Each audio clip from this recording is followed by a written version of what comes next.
watershed and how some of can help you and the rest of CCL maybe have some talking points or some science to kind of help with, especially all the climate change work that you do. So, Lake Worth Waterkeeper, I had started it in late 2017. It was about October then. We're a 501c3, and we are a member of Waterkeeper Alliance. And what that means is Waterkeeper Alliance is an international nonprofit, and there's over 350 waterkeepers around the world at this point. Each waterkeeper, there's a couple distinguishing factors, right? Each organization has a waterkeeper, which is what we call the position of the person who's essentially the spokesperson, like me. And we're each named after the particular watershed that we advocate for. So, of course, mine is the Lake Worth Lagoon. There's a number of waterkeepers throughout Florida. There's actually been at least two that have been added to this map here. There's a Kissimmee River Keeper, obviously the Kissimmee River Valley, and we also have one in the works for Peace River, who is actually a bit of a living legend, I guess, if you will. If you're familiar with the River Keeper movement, it started in the 60s with Pete Seeger and others on board of a boat called the Clearwater. That was up on the Hudson River, did a lot of work in terms of pushing for the Clean Water Act, fighting for the Hudson River Valley, and so on. Um, and Andy Melee, who's going to be the Peace River, he lives out in like Sarasota now, but he was one of the original people on that Clearwater boat. He was one of the people who helped build it, actually. So yeah, so we have some notable waterkeepers even throughout Florida, and we're all very active. We each do our own bit of work for our watershed, of course, but when the time is needed, we work together on statewide issues, and even with our Waterkeeper Alliance members countrywide or internationally. And I'll be able to give examples of each of those soon. But a little bit about the Lake Worth Lagoon. A lot of people don't fully understand what it is, so that's totally okay, even if you live here, even if you live in Palm Beach County. But essentially, it's really important to understand the history of the Lake Worth Lagoon and how it has changed throughout its history, because that change, which is entirely man-made, gives us some unique challenges, but also provides some really unique opportunities in terms of what we can do for our environment. So starting a little over 200 years ago or so, this is actually a section of one of my favorite maps that was made in 1839. It was a map that was made with probably not the best intentions, but it was probably the first map that was very or close to being accurate in terms of mapping our waterways. It was the first Western map, if you will, that accurately placed the location of Lake Okeechobee. And if you look at this map, obviously you have Lake O there, and then you look to the right of it, there's Jupiter Inlet. And then just south of it, you follow that little river connecting to what is Lake Worth. And that's not even labeled on this map here, but that body of water just south of the Loxahatchee is Lake Worth. And as a body of water, you notice it's pretty different, right? There's no connections to the lake now. It's landlocked. And that's really important to understand at this point in time. Lake Worth was a lake. It wasn't a lagoon. That's why, Lake Worth Lagoon is kind of like a weird name, because how can a body of water be two things? Well, at the start of its life, it was a landlocked lake. So I want you to think, lily pads, alligators, fresh water, just pretty much what you think of when you think of the Everglades, because it is the northern extent of the Everglades. In between the lake and both lakes, Lake Okeechobee and Lake Worth, at this time, you had surface wetlands, you had scrubland, especially around the ridge. If you live in Lake Worth or down south, like Lantana and so on, so quite a few different habitats. But at this time, Lake Worth, its only connection or its role in the Everglades was it was connected mostly by underground springs and aquifer, and then all throughout, of course, you had the surface wetlands kind of speckled throughout. And then starting about 10 years after that map was made in around 1850, we got a piece of legislation called the Swamp and Overflowed Lands Act. And that's really um, the first policy that was enacted that really changed South Florida, especially the Lake Worth Lagoon. It has a really long, of course, it's Florida and it's Everglades law, so it has a really long, complicated legal history. But that's what started it. And then here's some highlights on this slide. Like Lake Worth Drainage District was built and started in 1915. That's what built a lot of the little canals that crisscross our backyards. But 1850, that Swamp and Overflowed Lands Act, essentially what it says, and what these two images show on the slide, was that the government essentially says, we want you to live in South Florida and you can have all the land you want if you're crazy enough to try and drain it. And so after this, you saw there's just a long history of different people like Napoleon Broward, who Broward County is named after, where, they're starting in the Kissimmee River, they straightened that river out and they started building canals, and their overall goal was to drain South Florida to make it developable. And it took many tries. Broward actually ran out of money. Other people took over. It took just years of act because obviously it's such a just ridiculous engineering feat. So what we're left with now is a connection to the Lake Worth, between the Lake Worth Lagoon and Lake O, which is entirely man-made. So, remember, landlocked lake, freshwater. Well, about a little over 100 years ago, starting with the cuts of the Lake Worth Inlet, which some people call it a Palm Beach inlet where Peanut Island is now.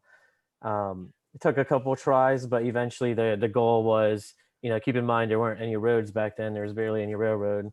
So the idea was, hey, we need an inlet so we can make Lake Worth into a port, and then we can have a stopping place for our boats in between Port Everglades and Indian River Lagoon.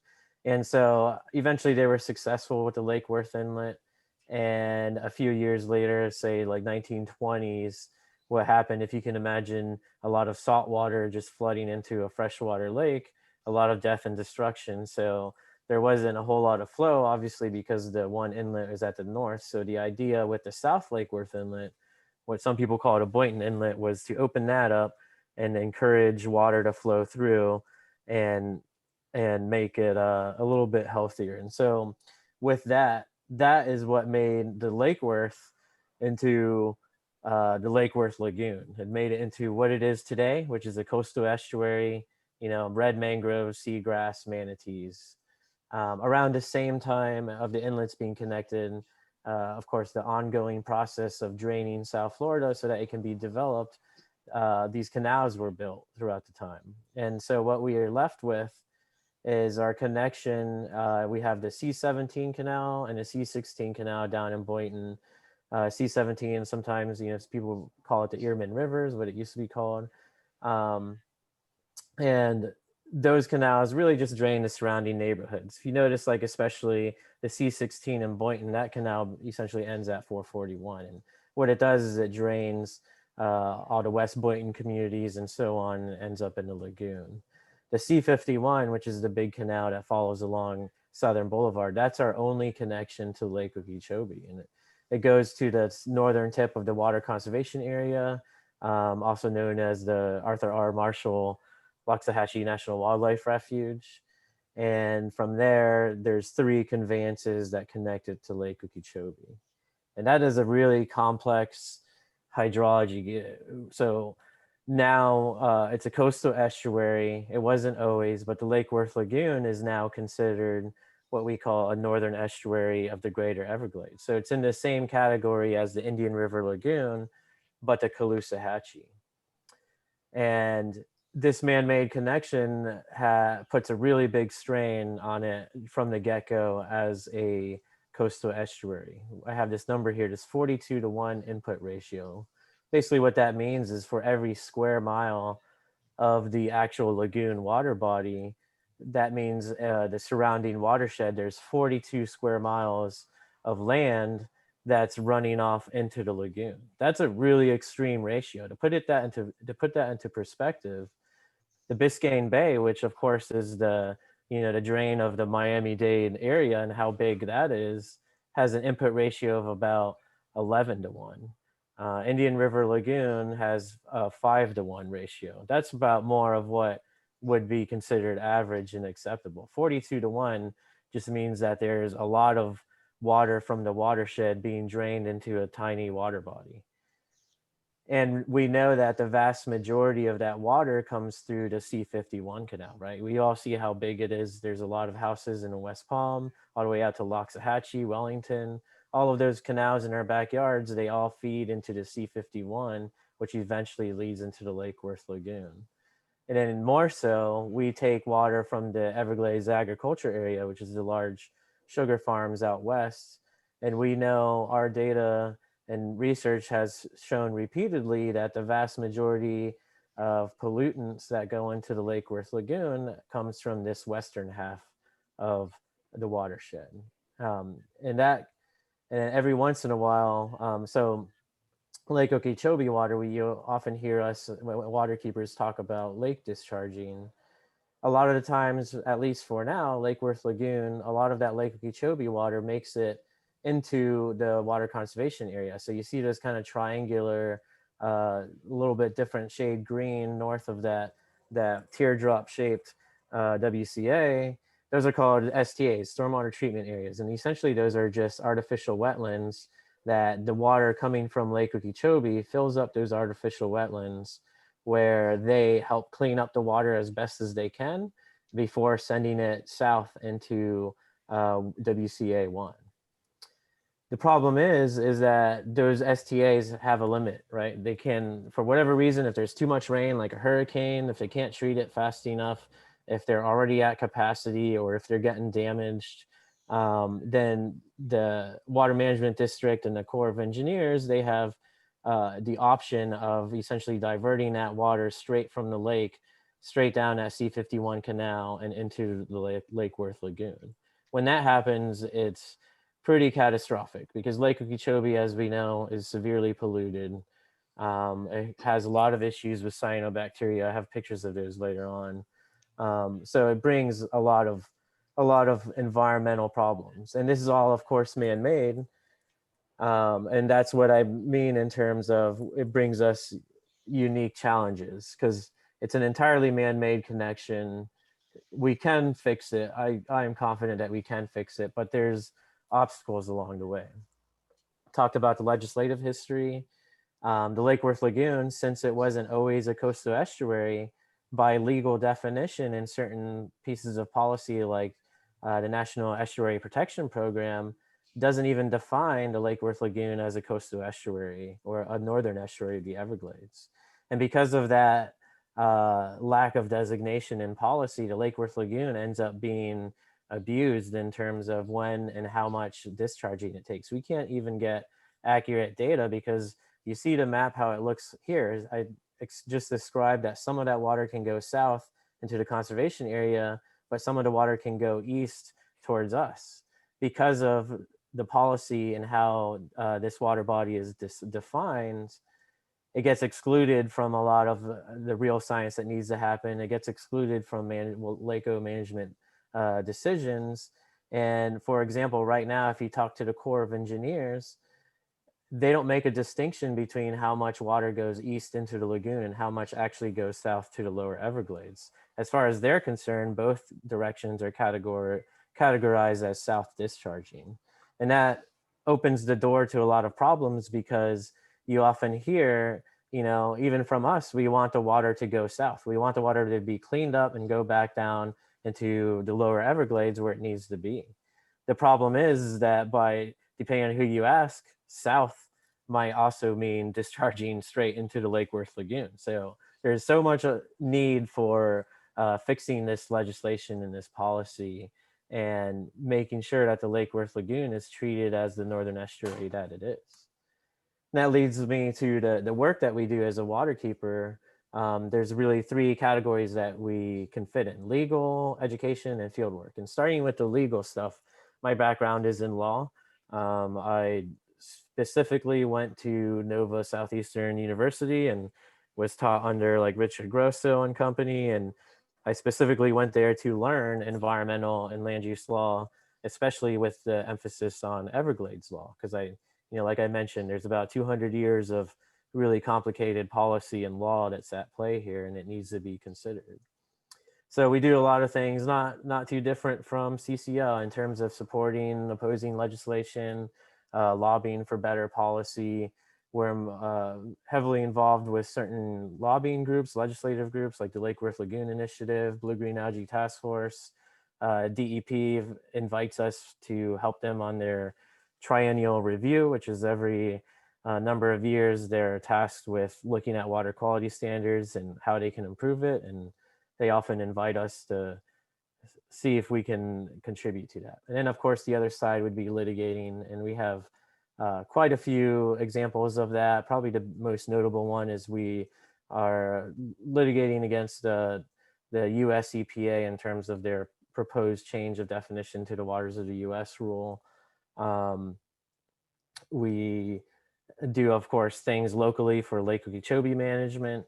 The creative thing is the conservation easement. That's if you tune in onto the Sierra Club meeting, for sure I'll be asked a million questions about that, because that involves a local fight against a developer that I've been taking on. The second category of work that we do is education, and I like to say that we educate all ages, right? So starting with our Lagoonies. Our Lagoonies is a program that we started. You can see them on the bottom right photo there. They're really young kids, about 5 years old to a maximum of about 10, 11.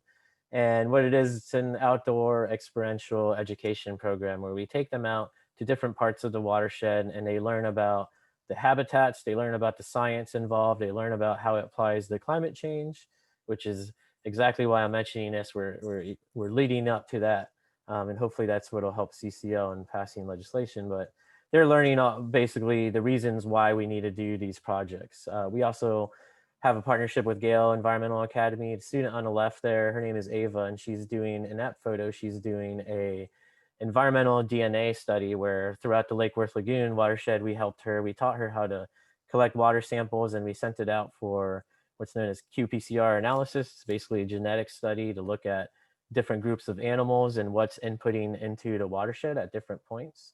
If you notice the sign in the background, it's a Florida crystal sign, because we were in the sugar fields and we're basically looking to see if what are some of the big genetic indicators that we're finding throughout the watershed. For example, probably unsurprisingly to most who live in the area around Loxahatchee and those canals, we found a lot of like pig DNA and quite a bit of chicken DNA. And then of course that our education extends to college interns. We have at the top right there, that was a student that helped me do bacteria sampling, and so on. And I also hire law students to do coordination for projects and stuff, similar stuff. And then kind of bridging everything together is the field work that we do. So we do volunteer events where we maintain some living shoreline projects throughout the Lake Worth Lagoon. Like many waterkeepers, our bread and butter, if you will, is water quality monitoring. The big one is going to be bacteria sampling, which I'll talk about in the next slide. But we also monitor for cyanobacteria. Obviously, that's a big problem in Lake Okeechobee. I talked about the genetic study. We also do a landscape chemical study around Palm Beach. Quite a few different monitoring programs. We, of course, also monitor things like illegal construction, pollution events, developers that are hurting the lagoon, that sort of thing. So we'll start with our bacteria. So there's kind of like, as an organization, we have these three branches of work that we do, right? And there's kind of a underlying theme, I guess you will, of why we're doing it and what we're kind of, as an organization, leaning towards. And it's addressing climate change. And everything that we do is going to have this link to this work, right? So starting with this right here is the background. That's just what our water samples look like for bacteria. We bag them up in these sterile bags, and I have a lab where we analyze the samples. And what we're testing for is for a bacteria called Enterococcus bacteria, which is a common bacteria that you find, in our digestive tracts and the digestive tracts of animals. And it's the bacteria that if you go to the beach and you see a sign that says this beach you shouldn't go in the water because of bacteria, they're testing for this bacteria, Enterococcus bacteria. And we do it for two reasons. One reason, of course, was if you look at the list of our results, this is our last week's results. Most of the sites are public access, so there's a warning component, right? Like if you're going to go to Phil Foster Park, you might want to check to see what the bacteria counts are before you go diving under the bridge. So we have that public warning criteria, but really the big reason why we do this type of study and why there's so many different locations, because the county, the beach sampling that tests for this bacteria, that's done by the county Department of Health office, and they're only focusing on the public warning component of it. So they're focusing on mostly beaches on the ocean side. They also do Phil Foster. It's fairly infrequent, about every other week. They only do maybe like 4 or 5 samples every other week, if that. We do this many samples every week. We're averaging about like 14-ish samples, depending on access. And the reason, and before us, nobody had really done this kind of monitoring throughout the Lake Worth Lagoon, especially this extensive. This is a lot of samples to process in one day.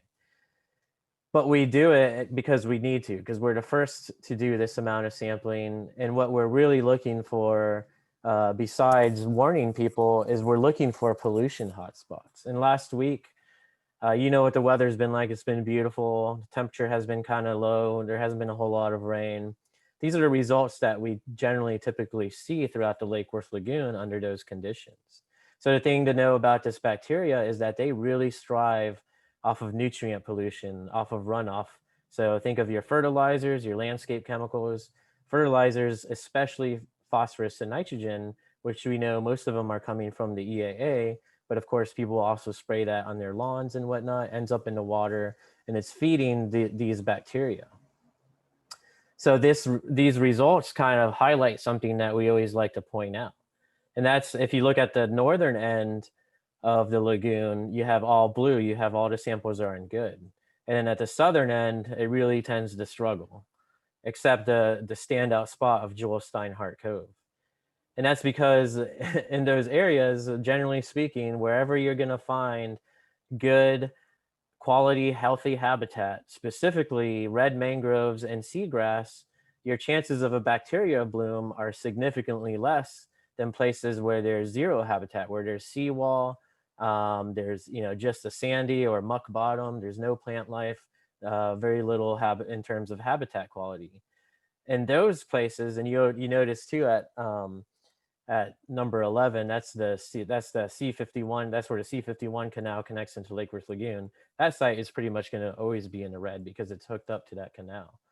So all this nutrient pollution from the watershed is being input into the lagoon, and the parts of the lagoon that have habitat are going to do better in terms of bacteria and environmental problems than the parts of the lagoon that don't have any of that. And there's a reason for that.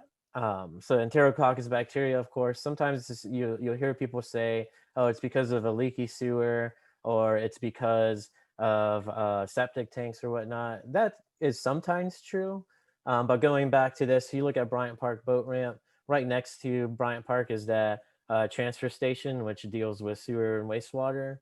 There is a overflow pipe that goes underneath that pier. When it's discharging, and it is, definitely and it is definitely sewer related problem, what you're going to see is numbers that are in the many thousands. It really stands out. It's not in the hundreds. Cyanobacteria, of course, we look at that in the fresh waters and around the lake. And similarly, both of these bacteria, they thrive off of nutrient pollution and where there's little quality habitat. This is Lake Okeechobee at one of the spillways that leads towards Lake Worth Lagoon. You can see obviously that's not what it's supposed to look like. It's loaded with cyanobacteria, and then underneath that wall, there's some gates where it can send that water straight towards us. So, what are some of the habitats that we can do to resolve this? Well, here's a living shoreline project, and in the background, you see one of the islands that was built by Palm Beach County Environmental Resources Management. This is a living shoreline project that we maintain as a waterkeeper in terms of, as a project and what you can do during our volunteer days. And the reason why is because we want these red mangroves. One, they create habitat for fish and wildlife and animals, but also they're eating up that nutrient pollution in the water to lessen the impacts from the bacteria blooms. They're basically competing with the bacteria. This is Jewel Steinhardt Cove.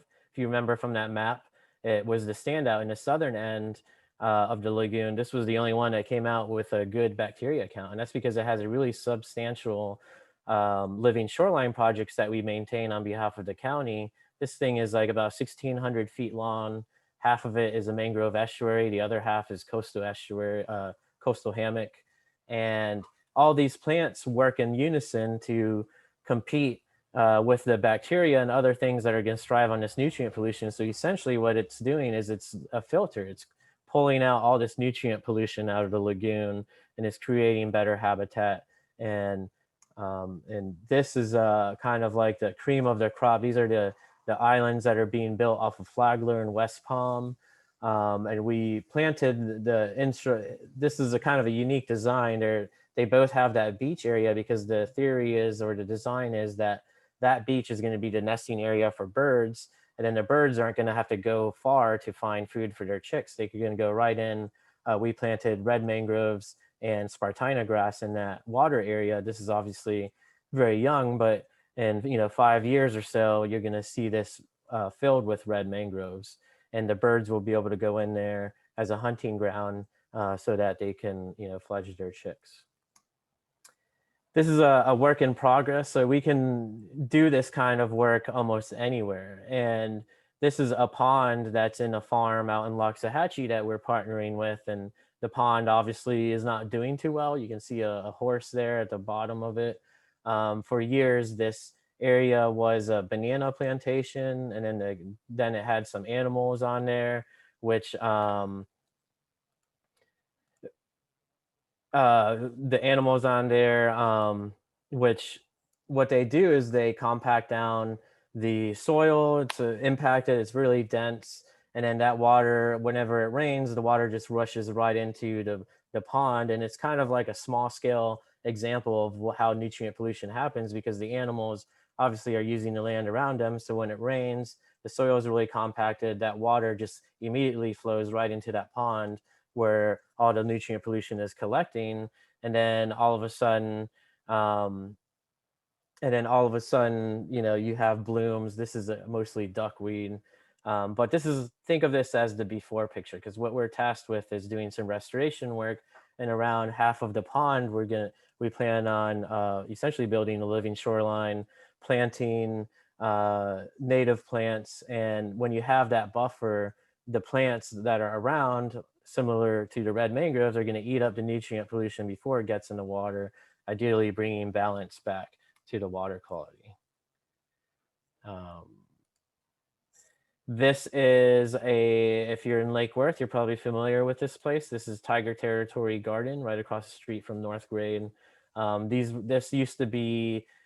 is just another example of what can be done in terms of helping water quality, and it will tie us into fighting climate change. In that years ago, not too long ago, just a few years ago, really, this was a really impacted site. It had a couple houses on it. You can still see kind of the remnants of a driveway going through.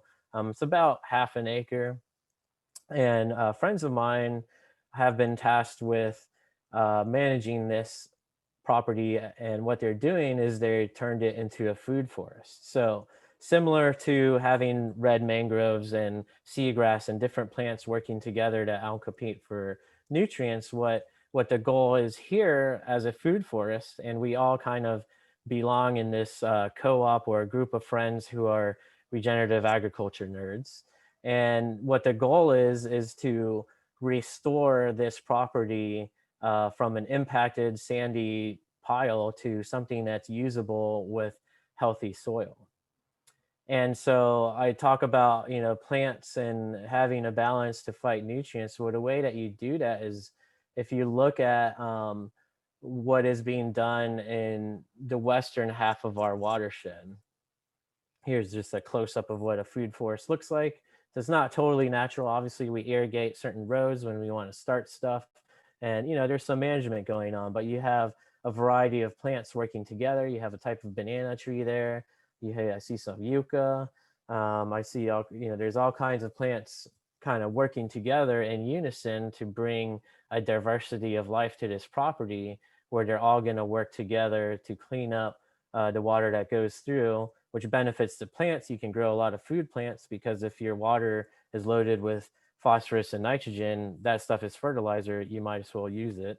Um, and so you use that to grow a diversity of plants, and then the diversity of the plants kind of work together to help each other out in terms of sharing resources and being properly balanced compared to kind of what goes on in, for example, the big sugar farms, giant industrial monoculture farms, which focus on one plant. Um, you have one species of plant covering hundreds of thousands of acres.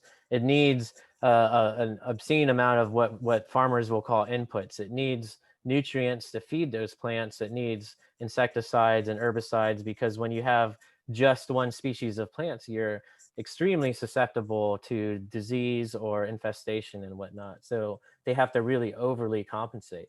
And on top of that, that kind of Western style farming where they clear cut the land, they're exposing the soil for a number of, for a certain amount of time. And when that soil is exposed, the biome in that soil starts to die. And that's the real connection to climate change and especially Everglades restoration because the way that we like to describe it in terms of regenerative agriculture is Western agriculture, like industrial monoculture, they're feeding the plants. They're using fertilizer to feed the plants. So then when they harvest the plants, that fertilizer, it's still there. It has nowhere to go. It's not going to go in the ground because there's not enough of a root system or biome to use it up. So what ends up happening is that water, when it rains, or what they do, for example, in EAA, is they literally flood the field to irrigate it. And then when they drain the field, it goes into the canal. All that water, nutrients, chemicals, and everything goes into the canals and eventually ends up in our backyards and in the Lake Worth Lagoon. So regenerative agriculture and habitat restoration is taking a really radical look at how to address this. And it applies to fighting climate change because what regenerative agriculture does is instead of feeding the plants, instead of focusing on the plants, what we're looking at is the health of the soil. So you see that beautiful black compost soil. I think that day we used some soil from a mushroom operation that was like composted. Sometimes you use coconut husk. There's different things and different places where we can source a lot of this material. And if you notice, none of the soil, other than that row that was recently planted here in this photo, none of the ground is exposed. None of that soil is exposed. There's no grass around.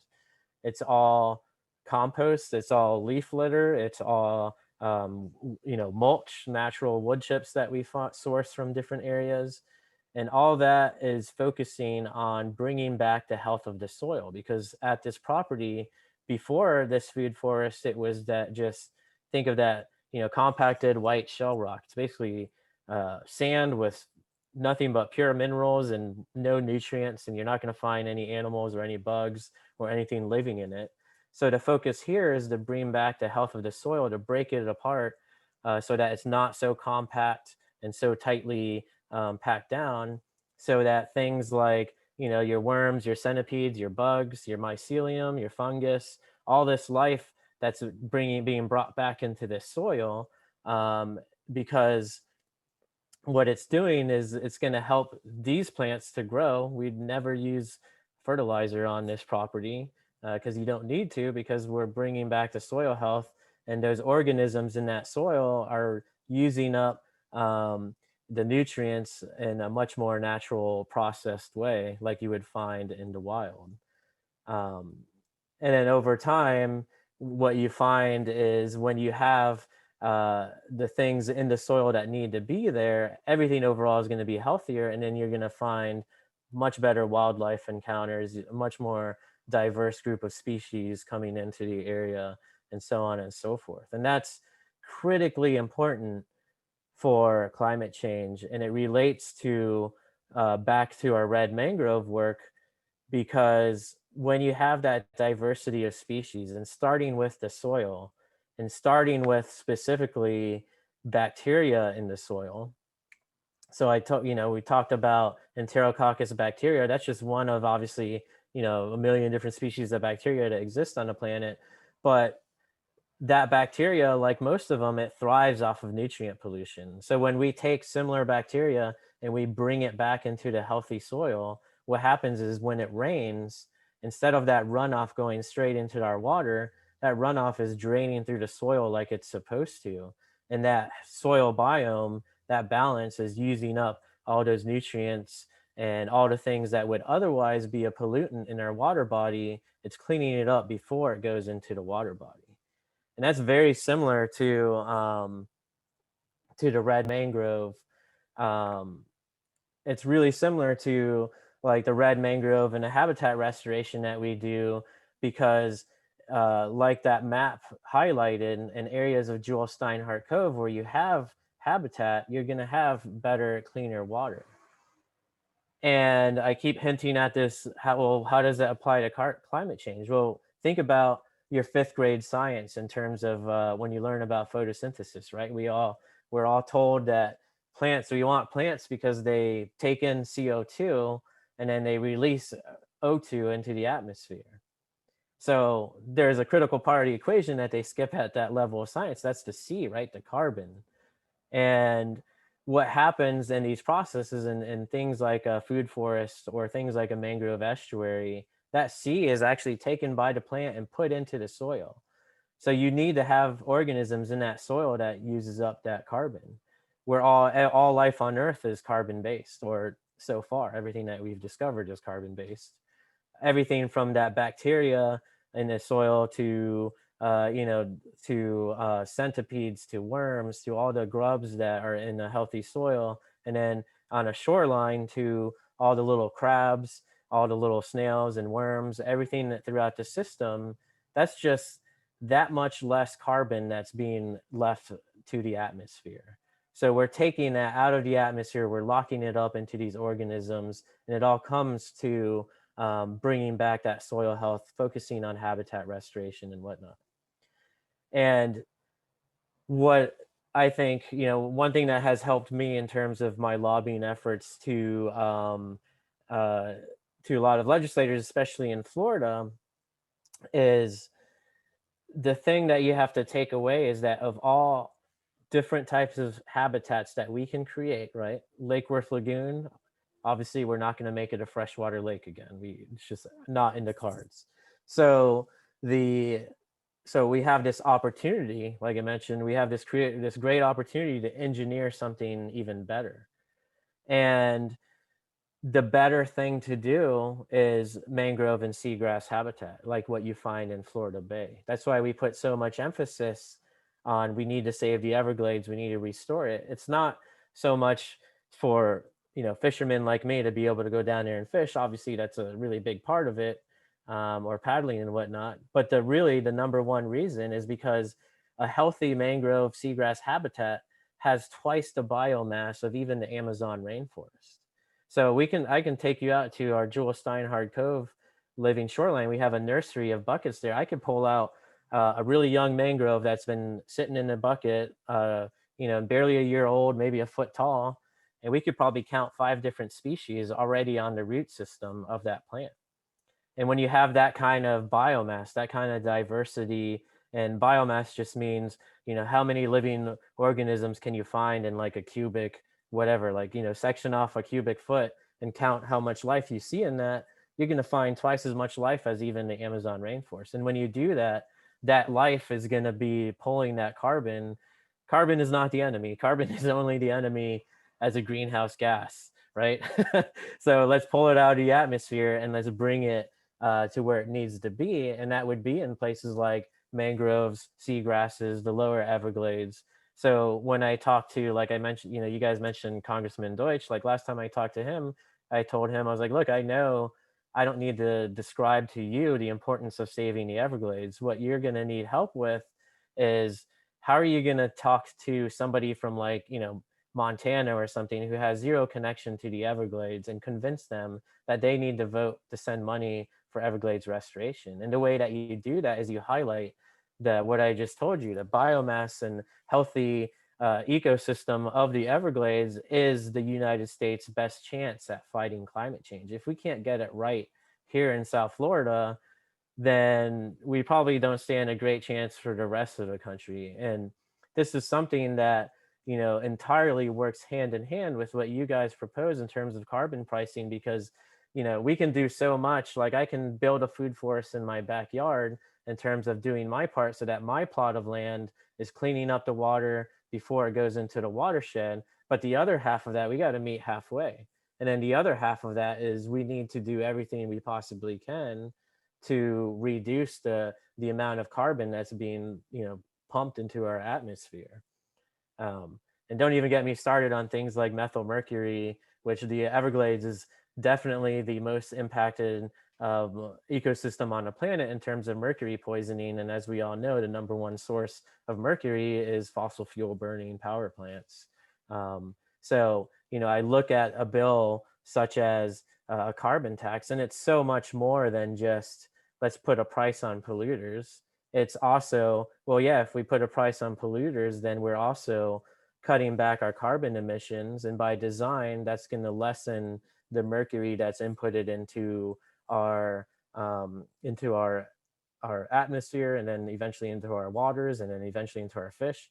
It's also lessening that burden on things like Florida Bay and the Lake Worth Lagoon on their role as estuaries of the Everglades and removing this carbon from the atmosphere. So it's like just everything working together. And it's, like they say, takes an army. So I see a question from Blaine in terms of what's it cost to analyze all those samples? A lot of money, basically. So, the cost is, it's really, for us to do it as a nonprofit, it's significantly less expensive than the Department of Health doing it. Also, we are not burdened by having a thumb placed on our scale. You might have seen a headline recently in terms of Miami Waterkeeper has taken a contract from the city of Fort Lauderdale to do this kind of sampling. And the city was very upset that they did not, that the mayor basically said, well, we're upset because all they do is they just report when it's bad and they don't talk about when it's good. And it's like, well, yeah, because the water is severely polluted. It's going to be mostly bad. Like, sorry, the science doesn't agree with your narrative, but deal with it. And so we operate obviously independently. We don't have that kind of pressure outside. We're solely based on donations, and our data speaks for itself. That's kind of a hallmark of Waterkeepers, is that we rely on ethical, unbiased science and data. In terms of a number, it's hard to say, but I will say it costs me probably around like 3,000-4,000 a month to run all these samples. Wow. So yeah. Um, yeah. Oh, one thing I want to mention too. Let's see. Let me bring it up here. So we're also a part of a group called Our Islands Our Future. So I talked about, I'll put the link here. I talked about how we work together with other water keepers. One thing I'm working on, and you guys hopefully would be into this, is there's currently a company that's drilling for oil in the Bahamas. Recently they capped their first well because they weren't able to get the oil that they were looking for. But they're currently looking for investors and buyers to continue this operation. So we're part of a coalition partnering with our Bahamian waterkeepers and other organizations, because obviously they're neighbors, they're right across the Gulf Stream, to fight against this company, but also to eventually hopefully get the Bahamas to pass a permanent moratorium on drilling in the Bahamian waters. So I put the Our Islands, Our Future link in the chat there. And on the front page of there is a link to a petition that you can sign as an individual in terms of that you're against this project.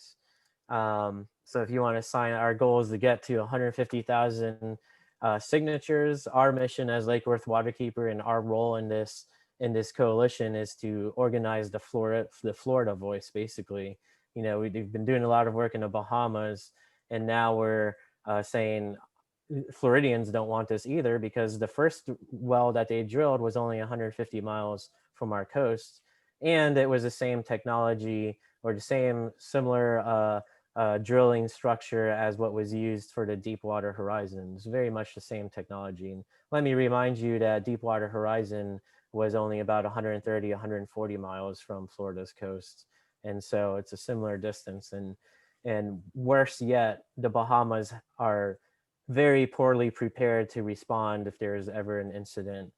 It would take days for them to even get a ship out there to respond if there was an accident. So we're looking at the potential for a huge problem. And then what you can do as an organization, the second link goes to a Google form. We drafted an opposition letter to the Prime Minister of the Bahamas. And similar to the petition, is basically saying we as Floridians, we don't want this because it's going to hurt us. And we're looking for 3 specific stakeholders. We're looking for environmental NGOs. So if you guys want to propose this to CCL that they could sign on, that would be phenomenal. We're looking for Florida municipalities, especially on the coast, to sign on. So we're already in the works with some towns. Hollandale recently actually passed a resolution against the oil drilling in the Bahamas. And then of course we're looking for Florida businesses. So if any of you guys like own a business, especially if it's like hospitality, anything that would be affected from the negative press of having an oil spill on our coast, you might want to sign it. So 2 different links there, Linda. Like the first one, the petition, anyone can sign that as an individual. The second one is a letter specifically from us, and we're looking for environmental organizations like CCL. We're looking for municipal governments, and we're looking for businesses. And for that, we have a couple of coordinators who can help out with that. I'll put out their email in a chat. And did Sierra Club sign? I don't think, not yet. This is all very recent. If you look on our Facebook page and our YouTube channel, we did do recently very recently, as in just last week, we did a webinar where I brought in some experts from the Bahamas and others who had worked on Deepwater Horizon to basically touch on where the project is at now, what's the risk, like all your frequently asked questions are going to be in that webinar. And that literally just happened last week. And so we haven't really had we have a couple signers already on the letter, but that's being organized by the 2 people that I just shared in the chat. Taylor at Lake Worth Waterkeeper, she's one of our coordinators. She's organizing the voice from Palm Beach County, Martin County, and Giovanna, she's doing Broward, Dade, and Monroe County. As CCL, of course, you could reach out to both or either one. Or if you guys have any questions, just reach out. But yeah, it'd be great to have CCL to sign on. Well, thank you for what you've been doing, Ronaldo. I appreciate that. I'm sure all of us here do. Thank you. Yeah, I mean, anytime I can help, just reach out. I know some of these, we talked to Mass recently. Some of these legislators are more difficult than others. You guys have a great representative with Congressman Deutsch. He's such a good person to have on your side. But anything I can do to help, and if you guys need talking points to, kind of tie to science on why we need this, There's so many ways to make that connection to convince, a wide variety of legislators. So Allison has we're doing a video clip thing targeting Marco Rubio that she wants to talk about real quick.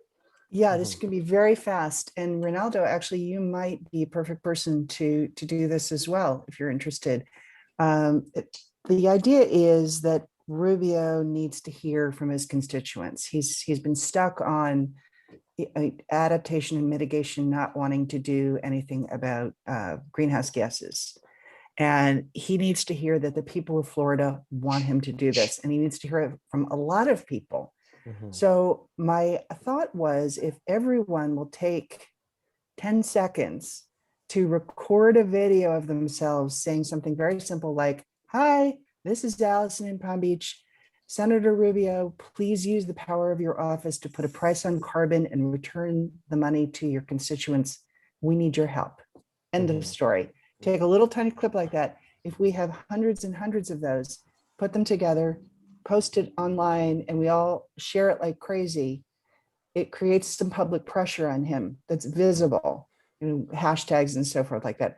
So what I'm asking is for each of you to just take a quick second and record a little video. You don't have to use your last name, but use, if you can, some kind of background that's typically Floridian. Maybe Ronaldo, you can go to your renewable ag patch, or a mangrove forest. Just something that shows you're in Florida, and say, who your name doesn't even have to be full name, your town, and that you want him to put a price on carbon and preferably, return dividends. Very quick. And if you shoot that to me, I'll put it all together and we'll post it on some kind of CCL site. I don't have all the details yet because, again, that's something we're going to meet about tomorrow. But my email is in the chat, so I'm counting on all of you. Would it be easier if maybe you set up like a Dropbox that we could just upload it to? That way you wouldn't have to troll through your email. Yeah, we could do that too. I'm happy to do that. Should I make a public Dropbox? I think so. That seems like it'd be easy. I'm sure. Okay. Hopefully we won't get full of trolls. I don't think we will. No, I don't think so either. Let me just do that really quickly. What's the deadline? Well, there isn't one specifically, but I would, because this is just a concept at the moment. I just thought of this last week. We haven't even had a meeting with the Florida leaders yet. That's tomorrow.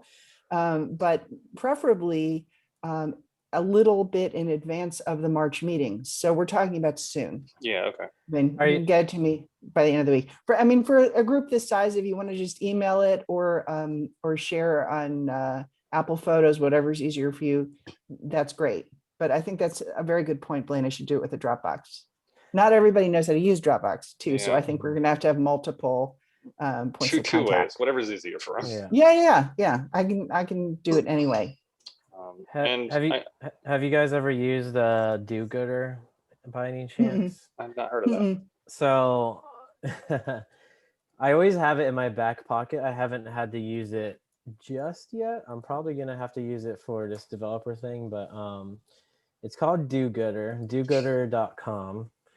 And if all else fails, like I would say if he doesn't respond to videos, Do Gooder is like the nuclear option in that it lets you set up a page where a subsection of that page is going to be a form that people can go, and it makes it really easy for them to send an email, like a single click, and you can draft the email for them, and you would use it essentially to flood his inbox. Yeah, no, CCL already has tools like that, and we also have the monthly calling campaign where everybody just takes 2 minutes to make a phone call. But we need something that isn't just going to his office. The idea is to have something that's publicly visible, so everyone can share it on their webpage and their Twitter account and their Facebook page and their whatever, to try to get the message out. So thank you. That's actually really good to know about. Do you guys have like a hashtag that you use, or not yet? Not yet. Okay. Yeah, but that's part of the meeting tomorrow is to come up with one. The idea was just to do something where everyone can participate and just make it quick and easy. Yeah. So that he just needs to know that that people care, that there's a Yeah. volume of people who care. We have done similar with like we did one with Casey DeSantis because she was talking at least back then that she cared about keeping kids healthy and healthy environment. So we did a thing very similar where we did put photos and videos and people would hashtag her and tag her. But yeah, that sounds great. Looking forward to the update. Great, thanks. Well, I hope we can count on you for a little video. If you need an idea for a backdrop in Palm Beach County, just ask. Okay. I know plenty of spots. Yeah. Thanks, Blaine. This is just a chapter meeting. Oh, right now, of course, it's chapter meeting. Karina, what are you asking about? Meeting that Allison is having tomorrow. Is Yeah. that a Florida statewide conservative thing or just a No, local chapter initiative thing? no, neither. It's just the state coordinators. Got you. Okay. Thank you. So I was planning on sending an email to our chapter members tonight, which would include the President's Day tweet storm thing and your video clip thing, Allison. But we don't. That's fantastic. We won't have a hashtag until tomorrow. No, we'll put a hashtag once the video exists, once it's all I got put you. together. Okay. The idea is I'll edit it all Okay. together and then people will have something they can share. I got you. But I don't think we don't need the hashtag in order for them to create their video clip. I was thinking that they would just tweet it out at the same time, but maybe we'll just do the whole video. Oh, no, yeah, it's not going to be ready until we collect a Right. bunch of them. The idea Right, was right. this is really going to date me, but if you guys remember the, I think it's Wella Balsam commercial or something, where she told two friends and she told two friends and you see more and more and more little people, little Right. heads. You guys remember that? You're too young. Very much so. I do remember that. It was very impactful. My mental image of this is something like that. I just have to figure out how to do it. I just hope it doesn't work like the telephone game where the message at the end is completely different. But I totally see so much opportunity in this because it's like in Florida, reach out to fishermen and stuff because it's like, this is Florida. We're not building iPhones out here. Like our industry is based on clean environment. It's tourism, it's clean water, it's clean air. So you really kind of like what I said, you could tie this to literally anything. Even if you own a hotel, you would greatly benefit from this. So you have a big audience to reach out to. Yeah, hope so. Thanks so much. Thank you. Well,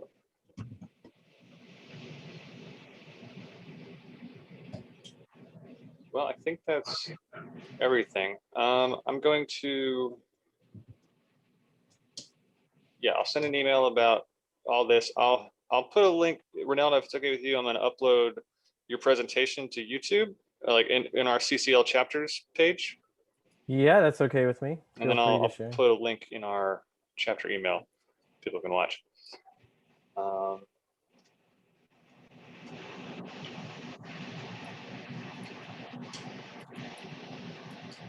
Alexa, if you have not already joined our chapter, I can tell you how to do that. And then I should have your email in our roster.